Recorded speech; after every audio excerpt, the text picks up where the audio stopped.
Hi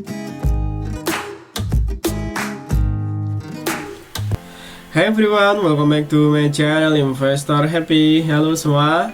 Video kali ini kita akan bahas ya salah satu emiten yang mendapatkannya lumayan sehat ya, dengan yieldnya, dividen yield lumayan besar juga. Ini saham yang under 500 ya, yang kita bahas kemarin di video sebelumnya. Kita akan bahas ya, ini video penjelasannya. Oke, sebelum ke analisanya kita disclaimer dulu bahwa di sini hanya sebatas berbagi analisa, bukan ajakan untuk beli ataupun jual yang terkait dalam video ini. Oke. Emitennya namanya AMAG ya, AMAG, Asuransi Multi Arta Guna ya. Oke, kita lihat dulu dari sisi laporan keuangannya ya. Nah, ini saya udah membuka LK-nya. Ini tak mulai dari awal ya. Caranya ambil kayak gini. Jadi teman-teman nanti yang mau nyoba sendiri silakan. Jadi biar bisa sendiri ya. Teman-teman masuk ke websitenya IDX ya, idx.co.id ya. Nah, nanti akan muncul seperti ini awal. Ini teman-teman masuk nih ya, perusahaan tercatat, terus klik ya keterbukaan informasi ya. Nah, nanti teman di sini ya, di kolom ini tinggal nanti ketikkan kodenya. Nah, karena kita nyari AMAG ya, ketik aja AMAG ini, nanti klik terus set ya, atau cari, nanti akan muncul seperti ini ya. Ini informasi ya dari AMAG. Nanti teman cari scroll ke bawah ya, nyari laporan keuangan. Nah, biasanya nanti di laporan keuangan tuh akan ketemu seperti ini ya. Nah, cari yang belakangnya PDF ya guys ya, belakangnya PDF. Nah, contohnya ini ya, misalnya di sini biasanya LK gitu. Nah, ini AMAG ya, pokoknya belakangnya PDF. Oke, klik, nanti akan muncul seperti ini ya. Oke, kita lanjut. Nah, ini kita udah ada di laporan keuangan ya. Ini pakai kuartal ke-1 ya. Nah, ini LK-nya ini berbanding dengan kuartal ke-4 ya, dari 2021 kuartal 4 berbanding kuartal 1 di 2022. Nah, di sini teman-teman penting ini lihat ya, di sini dalam bentuk apa. Kalau misalnya udah dicantumin dalam bentuk rupiah, jadi nggak usah tambahin ya nolnya ini. Karena di sini udah bentuknya ribuan, jadi nanti nolnya tambah 3 ya. Kalau jutaan nanti nolnya tambah 6. Kalau misalnya dalam bentuk dolar, nanti teman kalikan dolar aja. Nah, dikira-kira aja yang mendekati gitu guys. Jadi nggak usah detail-detail, nanti yang penting kita tahu angka-angkanya gitu. Oke, ini dari segi aset. Kalau kita lihat dari segi aset ya. Nah, dari kuartal 4 ini dengan kuartal 1 2022 ini ada kenaikan sekitar ya 500 miliaran ya. Ini kalau sebelumnya 4,6 ya, 4,6 T ya, naik ke 5,1 T ya. Nah, jadi ngeceknya bisa sini. Sini kan ada notes ya, note catatan atau notes. Nah, ini ada nomornya guys. Jadi nanti temen tinggal scroll ya. Nah, ini akan ada nomor-nomornya ya. Nanti teman samakan aja mau dicek yang mana gitu ya. Ya. Ini ya notenya ya. Notenya ini 4. Jadi nanti teman di nomor 4 nanti lihat di situ, ntar akan dijelasin ya. Kas dan bank itu apa aja di situ, penjelasannya ada di situ. Oke, kita lanjut. Dari segi aset ini ada kenaikan ya sekitar 500 ya. 500 miliar. Kita lihat dari liabilitasnya apakah lebih besar dari aset atau enggak. Jadi nanti penting ya untuk melihat liabilitasnya, jangan sampai lebih besar dari aset ya. Artinya nanti ekuitasnya menjadi minus kalau lebih besar dari liabilitasnya. Oke, kita lihat untuk liabilitasnya emang ada kenaikan ya ini ya. Dari sebelumnya 2,7 T ya, naik ke 3,2. Jadi sekitar berapa ya, 4 ya atau 5 lah, 500 miliar juga kenaikannya. Cuma kalau kita bandingin dengan tadi asetnya masih besar asetnya ya. Jadi ini ekuitasnya, jadi rumusnya ekuitas tuh aset dikurangin liabilitasnya guys ya. Jadi nanti ketemu ini ekuitasnya ketemu 1,8 T ya.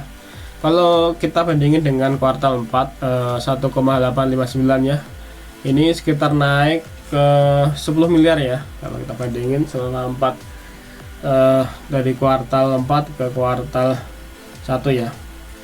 Ini ada kenaikan sekitar 10 miliar ya, karena ada 1,859 berbanding dengan 1,869 ya. Oke, dari ekuitas masih lumayan ya. Jadi liabilitasnya lebih rendah ya dibanding asetnya.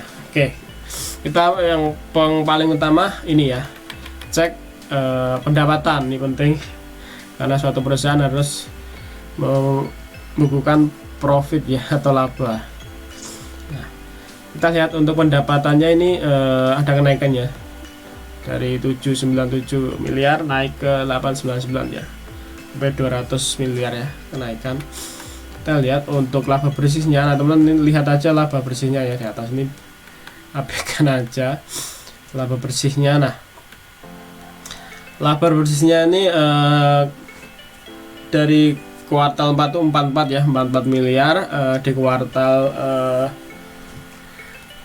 1 ini 36 miliar ya. Jadi ada turun ya kalau kita bandingin dengan kuartal 4 berbanding kuartal 1 ini ada penurunan ya, sekitar 8 miliaran ya turunnya. Nah, jadi EPS-nya juga sama guys, karena di sini turun, jadi EPS-nya 8,9 berbanding 7,39 ya. Walaupun gitu ini masih tetap tumbuh ya, perusahaannya masih membukukan hasil ya. Nanti kita lihat di kuartal kedua. Nah, yang penting kita tahu dulu, oh ini masih membukukan hasil gitu. Jadi jangan buru-buru entry dulu. Yang penting kita tahu ini perusahaannya masih bukan laba. Nanti kita lihat di kuartal kedua, dan kita lihat di chartnya juga, dan data bandarmologi dan historical trade-nya juga. Oke, kita lihat ini untuk cash flow ya. Biasanya teman-teman yang cuma melihat cash flow di RTI. Nah, kalau di RTA tuh cash flow-nya cuma dari ini ya, operasional ya, dia nggak total sampai sini, nggak, biasanya cuma DF operasional kalau di RTA. Nah, lebih baik teman-teman ngecek langsung di LK aja ya. Nah, oke, ini kalau kita lihat cash flow-nya ini kalau kuartal ini ya, ini berbanding annual ya guys ya. Jadi tahunan, jadi ini 31 Maret ya berbanding 31 Maret 2002. Jadi ini tahunan ya, perbandingannya tahunan. Atau kalau kita lihat di 2001 ini dia dari operasional itu ada dapat 491 ya miliar. Kalau di LK31 Maret ini baru 79 ya, karena ini perbandingannya ini udah 4 laporan keuangan, ini baru 1 ya. Jadi wajar aja ya 379 berbanding 491 ya. Nah, kita lihat untuk dari cash flow dari investasi. Nah, ini dulu malah minus guys ya, minus 79 miliar, ini udah profit ya 161 miliar. Nah, ini ada note-nya juga ini, jadi nanti teman-teman silakan aja dibaca kalau mau ngecek note-nya satu-satu. Nah, kita lihat yang penting ini ya, kas setara kas akhir tahun nih. Kalau kita lihat kas setara akhir tahun masih ada 800 ya, 820 miliar berbanding 769 miliar ya, masih ada tumbuh ya guys ya, jadi masih aman sebenarnya ya. Nah, oke, ini dari sisi laporan keuangan masih bukan laba ya, walaupun tadi turun ya. Oke, kita lihat dari segi chartnya. Nah, jadi kita lihat kalau misalnya ini cuan tapi chartnya udah tinggi ya, lebih baik kita nunggu ya, kasih alarm dulu. Nah, ini chartnya dari AMAG ya, atau MAG. Ini kalau kita lihat ini udah ada kenaikan ya, dia start dari Agustus 2001 ini naik terus ya. Nah, kita biasa pasang aja titik alarmnya. Nah, ini kalau kita mau nunggu boleh di sini ya. Nah, Dan nanti teman bisa bandingin juga ke emiten yang lain. Ini karena kita kan screeningnya kemarin emiten yang under 500 ya. Nah ini muncul yang paling pertama ya untuk AMAK ini dengan yieldnya ya under 500 dengan yang paling besar. AMAK ini yieldnya sekitar 12% ya. Nah nomor 2 Demas ya. Nanti video selanjutnya kita bahas Demas ya. Yieldnya AMAK sekitar segitu. Ini harganya di 400-an. Nah ini ada support di ini ya, ini sering mantul juga di arah sini di 378 ya guys, supaya situ kalau mau nunggu situ, kalau mau diturunin lagi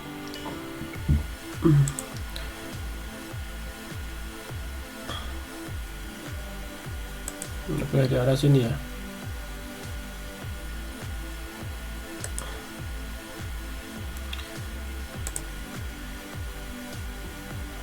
Di 350 ya, ada lagi supportnya di 350 kalau mau nunggu situ ya.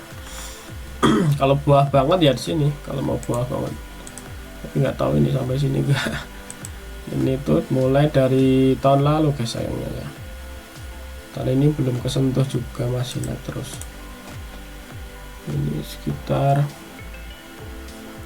266 ya kalau mau nunggu sini banget. Jadi idealnya kayak di sini ya. Boleh di sini, ke sini ya. Kita tengah-tengahnya sini sih.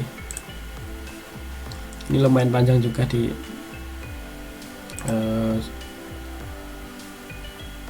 bertahan di sini ya, lumayan juga. Ini dari Oktober sampai Januari ya, hampir 3 bulanan ya. Naik turun lagi ini. Nah ada terdekat sini ya, di arah sini di 378 kalau mau nunggu situ. Berikutnya ada di 350 ya, 350. Berikutnya lagi ada di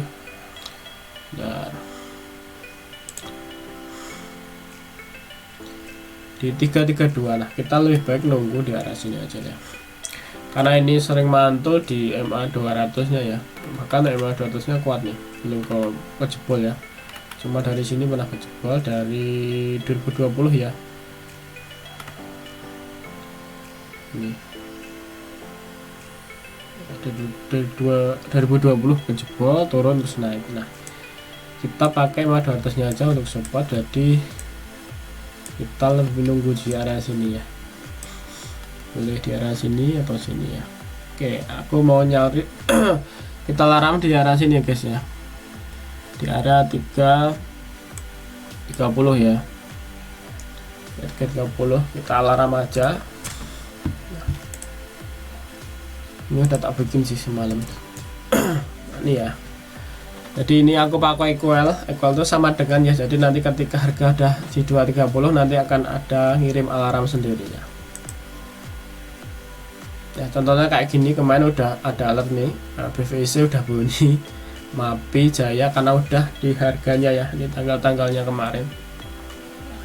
Jadi kita bisa analisa banyak banget emiten dengan kita target di harga tertentu. Enaknya dengan stok itu seperti itu guys ya. Jadi kita bisa bikin alarm setelah harganya bunyi, nanti kita bisa cek lagi ya. Jadi kan ada ratusan ya emiten, nggak usah ini kekurangan emiten. Oke ya, kita lihat untuk bandar laginya. Nah, kalau lumayan udah tinggi guys, kalau kita bandingin udah naik terus. Cuma kalau kita lihat dari sini ya, ini dari Februari ya, kita lihat dari sini ya, dari Mei lah, Mei nggak banyak ya, average-nya di 400-an guys. Ini 400-an karena Mei. Kalau kita lihat dari Januari lah ya, Januari, karena ini lumayan naik juga ya dari Januari.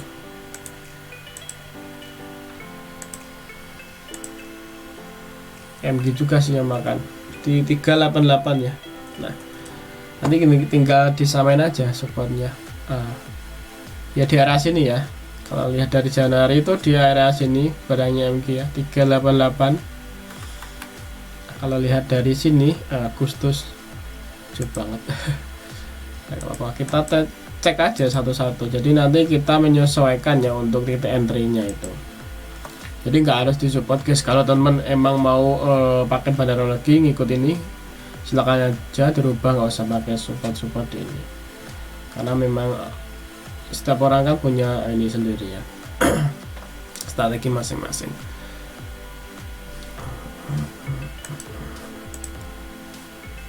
Dari Juli sekalian. Nah, ini kalau dari Juli ternyata banyak guys ya. Ada YO, YP ya, terus MG ya. Average-nya 340. Nah, ya di arah sini ya. Kalau kita lihat 340 di arah sini. Ya. Ini lumayan banyak, masih ada 4,2 YP 278 ya, boleh entry di sini sih. Emang idealnya di sini ya, di 332. Jadi nanti di bawah average-nya mereka ya. YO ya. Kalau YP average-nya lebih bawah ya, lebih bawah di 319. Cuma kalau kita lihat average-nya, FVG-nya total ini tuh di area 324 ya. Nah, di arah sini 324 ya. Emang udah ideal guys di arah sini ya. Nah, kalau lihat average-nya totalnya tuh di 324 ya, di arah sini. Jadi bisa entry di arah sini lah. Ini aku narik dari Juli 2001 ya, dari waktu di bawah. Nah, oke, sekilas analisanya ya teman-teman ya. Kalau cocok boleh dimasukin waitlistnya. Kalau nggak cocok ya abaikan. Ini tak disclaimer ya, di sini hanya sebatas berbagai analisa ya, bukan ajakan untuk beli. Oke, kalau ada request silakan aja ditulis di kolom komentar. Kalau ada pertanyaan juga silakan aja ditulis kolom komentar. Kalau nanti bisa tak bikinin videonya atau tak jawab pertanyaan teman-teman ya. Oke, sampai ketemu di video berikutnya. Happy cuan and happy investor. Bye bye.